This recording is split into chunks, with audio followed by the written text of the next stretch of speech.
Bonjour à tous et bienvenue pour une nouvelle émission de Retour en salle. «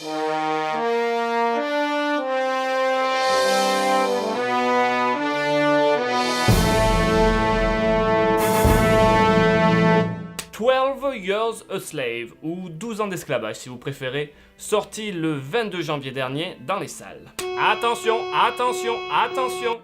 Je vous préviens, ce film est très... poignant. Je pourrais avoir un mouchoir s'il vous plaît? Merci, merci. Film réalisé par Steve McQueen avec Michael Ejiofor, Benedict Cumberbatch ou encore Michael Fassbender. Je la refais? Je la refais? Ok, je la refais. Je la fais mode ricaine alors, hein. Je vais la faire à la mode américaine. Ouais, ça va dépoter. Film réalisé par Steve McQueen avec Chiwetel Ejiofor, Benedict Cumberbatch ou encore Michael Fassbender. A noter la présence de Brad Pitt au casting ainsi que sous la casquette de producteur. Oh, salut Brad, qu'est-ce que tu fais là? Ça va? Excellent. 1841, États-Unis. Quelques années avant la guerre de sécession, Solomon Northup, un jeune homme noir... Quoi? Oui, je suis black. Ça dérange quelqu'un? Non, bah alors on continue. Donc je disais, Solomon Northup, un jeune homme noir et violoniste virtuose, vit à New York avec sa petite famille. Un jour, il est trahi, enlevé et vendu comme esclave. Il va devoir travailler pour un cruel propriétaire de plantation de coton, le maître Epps. Pendant 12 ans, Solomon va apprendre à se battre pour garder sa dignité, mais surtout pour rester en vie. Jusqu'au jour où il va croiser la route d'un abolitionniste canadien et cette rencontre va changer sa vie.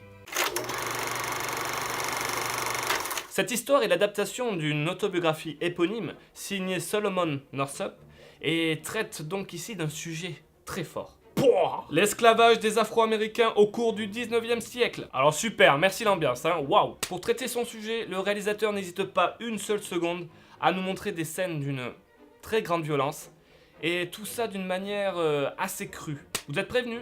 Je pense notamment à cette scène où l'on voit Solomon attaché au bout d'une corde pendant un petit moment, sous l'indifférence totale des siens, avec des enfants qui rient, qui jouent autour de lui.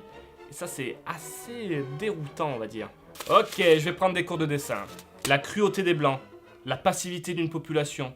Tout est ici sujet à nous poser des questions sur notre vraie nature et à nous demander qu'aurions-nous fait à leur place? Oh, on me voit plus là.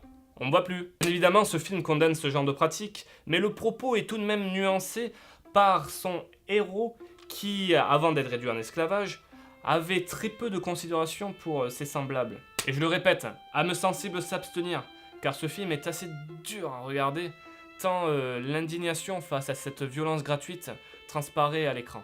Toutefois, il en ressort un grand message d'espoir et de liberté.